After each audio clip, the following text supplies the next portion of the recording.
Salam traders, balik lagi sama saya Andi Firmansyah di channel ESG.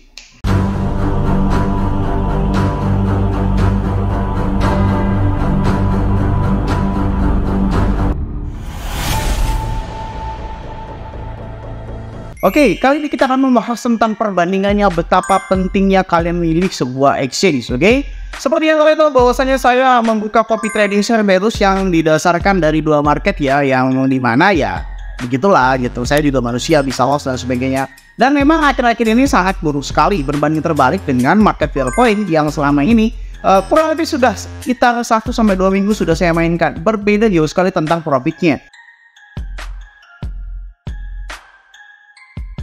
Sebelum masuk ke dalam video ini, Wellpoint ada event $45 untuk kalian dapatkan ya, berlangsung dari tanggal 3 sampai tanggal 17 Januari 2024. Bagaimana caranya? Pertama-tama kalian harus sign up atau kalian harus daftar Wellpoint dengan menggunakan ESG referral atau link deskripsi di bawah ini, oke? Lalu kalian harus minimal deposit 100 USDT alias $100 alias 1,5 juta rupiah. Dan setelah itu kalian harus memainkan fitur trading volume minimal $10.000 akan mendapatkan 5 USDT, $30.000 akan mendapatkan 15 USDT dan $100.000 mendapatkan 45 USDT. Ketika kalian volumenya sudah mencapai 100.000, kalian akan langsung mendapatkan 45 USDT dan silahkan kalian baca di link deskripsi ini atau di layar kaca ini.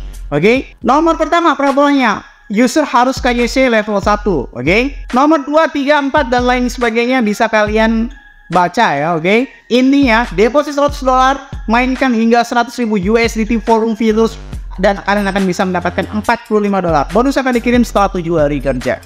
Dan saya akan jelaskan sekali lagi betapa pentingnya margin variasi ya, oke? Tapi sebelum itu ada komentar goblok ya, ada komentar goblok yang bilang seperti ini. Komentar yang pertama, ini gobloknya biasa aja ya. Di menit 9.40 di mana lossnya atau marketnya begini jawaban saya. Jika market scam, WD tidak lancar, itu jadi loss kita. Oke, ini memang sedikit, bodohnya sedikit lah ya. Bodohnya sedikit. Bang, gue kasih tau kayak gini ya. Di dalam exchange, di dalam market, itu ada dua jenis ya. Ada dua jenis. Ada market leverage trading atau margin trading. Ada leverage futures trading, oke? Selama ini yang lihat mungkin yang scale itu adalah market margin trading atau leverage trading, di mana bandar adalah market atau exchange dan kita adalah user atau pemain kayak begitu ya. Nyambung dengan pertanyaan goblok kedua ini. Ini udah dikasih tahu, makin goblok ya, makin goblok ini menurut gue ya. Kayak gini. Pertanyaan dasarnya, kalau lo profit terus, Wellpoint bayar profit lo dari mana? Karena likuiditasnya masih kecil itu market, kata dia kayak gitu. Terus saya jawab, minimal belajar DD, bedain mana aliran margin, mana aliran futures, oke? Terus dia jawab begini nih, makin goblok ini ya. Menarik, apakah Wellpoint itu checks atau DEX? Jangan membantu narasi dari profitnya saja. Kasian penonton didololin terus, salam satu kripto. Nyambungnya dari mana goblok? Mana checks, mana DEX, ini nggak ada hubungannya Bambang.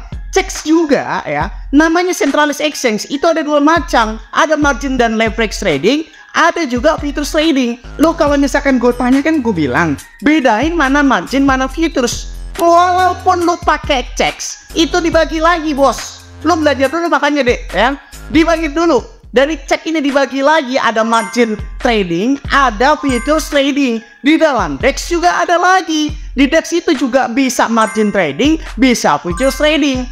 Bang, kalau kayak gitu bedanya kayak gini. Gini ya dek, gue kasih tahu ya. Sekarang gue tanya deh, pertanyaan paling dasar. Lu tahu Indodax kan? Lu tahu Indodax kan? Oke?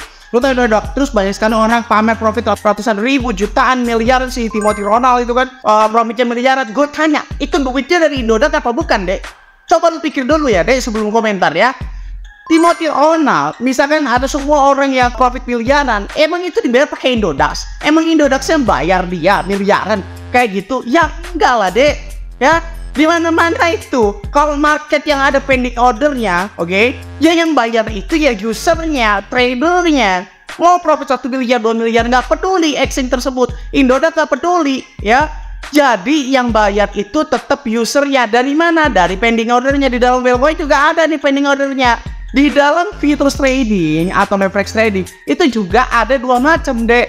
Oke, yang pertama beraliran seperti Binance, ini aliran futures, dan kebetulan Finex dan Wellpoint ini menganut aliran futures. Aliran margin trading itu seperti apa bang? Aliran margin trading itu seperti Snapex yang dulu scam. Aliran margin trading itu seperti BingX dulunya. Waktu BingX dulu masih menjadi Bingbond, dia itu masih adalah reference trading. Pemain lama juga pasti tahu lah. Sekarang dia berubah menjadi futures trading. Supaya apa? Supaya dia bisa market CMC kayak gitu ya. Jadi futures itu dibagi jadi dua, ada futures beneran, ada margin trade. Nah, kalau lu pertanyaannya mana cek mana deck, lu belajar lagi deh.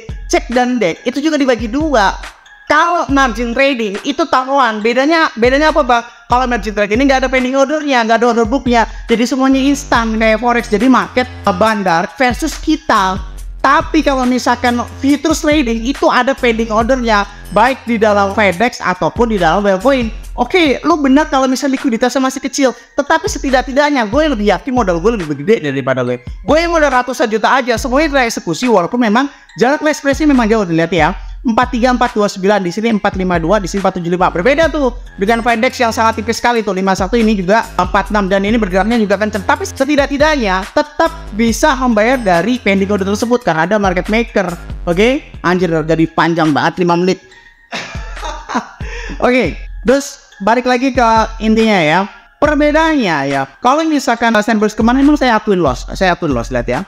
Perbedaan model koin FedEx dan Coinway dalam 6 kali posisi terakhir itu FedEx ini dalam 6 hari minus 7%. Ini soalnya ada loss yang minus 20%. Coinway ini juga minus 6%, ada lossnya juga 20%. Sedangkan Wellcoin ini profit hingga 422% ya. Nih. Nah oke, itu bang, lu tampilin kayak begitu lu nggak bisa nampilin modalnya. Enggak, beda, bukan masalah nggak bisa nampilin. Kalau FedEx ini tampilannya rapi begini bro. Ini gue juga lagi komen ke Wellcoin ini, gue nggak tahu tujuannya sih baik, tujuannya baik ya. Nih lihat kalau di FedEx kan loss ya udah loss gitu kan, profit ya udah profit, kejelas tuh berapanya. Nih page kedua juga tuh jelas kan, profitnya berapa, kalau loss berapa, ini juga tuh jelas kan. Nah sedangkan kalau Wellcoin kalau gue tunjukin historinya lo bingung. Nah kayak begini coy, historinya ini berdasarkan apa? Pending order deh. Oke, siapa sih namanya ini? Naratif Crypto. Lu belajar dulu ya, Dek. Lu lihat ya. Ini pending order, berdasarkan pending order, bukan execute dari market itu sendiri. Oke, belajar dulu ya, Dek. Jadi kalau gue tunjukin ininya rada-rada bingung tuh. Jadi PNL-nya dipisah.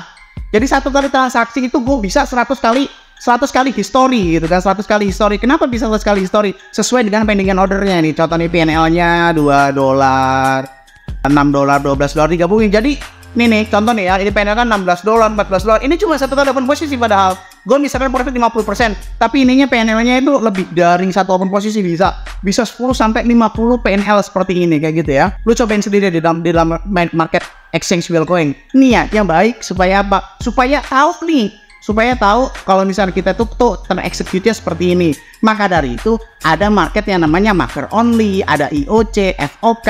Belajar lagi ya, Dek. Oke? Kalau market yang udah ada marker only, IOC dan FOK itu 99,9% pasti aliran futures trading. So, sama seperti Binance, oke?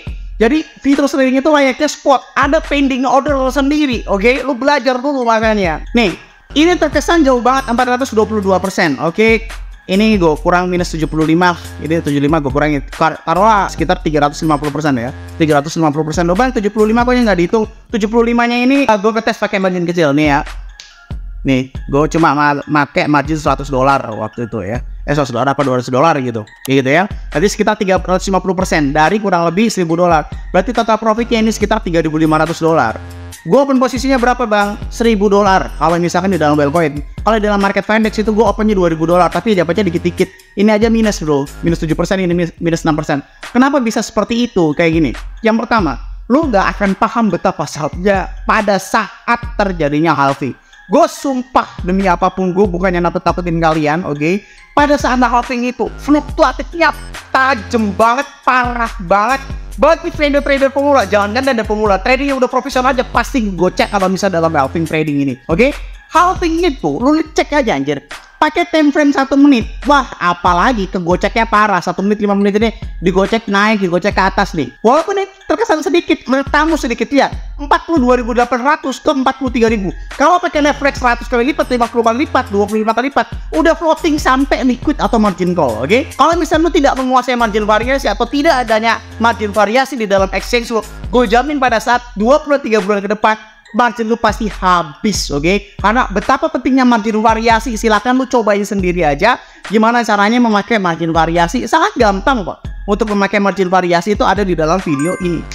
Silahkan kalian cek video itu, jangan skip-skip. Nah, pada saat kita, kalau memang yakin bisa tidak memakai margin variasi, lu harus berkaca pada saat market atau exchange terjadi sekarang ini. Lu cek pakai time frame 1 jam, boy. Lu cek tuh kan, ini tiba-tiba naik, tiba-tiba turun, tiba-tiba naik lagi, tiba-tiba turun lagi, begitu seterusnya. Ini 45.000 ke 43.000 itu pasti margin call. Gue yakin itu pasti margin call, oke? Kalau lu pakai leverage besar. Tapi kalau misalnya lu pakai margin variasi, ini bisa menyelamatkan diri lu. Setidak-tidaknya ada satu hal yang mungkin lu udah pahami di mana-mana itu. Pada saat pause atau wells atau cukong di halving nih ya, di halving itu biasanya mematahkan pending order dan mematahkan stop loss. Contoh kayak gini. Nih, pada saat terjadinya kenaikan yang cukup signifikan kayak gini nih, para retail atau para bank atau para whales ini berusaha untuk menaikkan harga sampai sini, oke? Kelihatan ya garisnya ya, menaikkan harga sampai di sini. Dan orang-orang ini ada dua kemungkinan. Yang pertama, orang-orang menganggap bahwasanya ini adalah breakout alias resistennya sudah tertembus.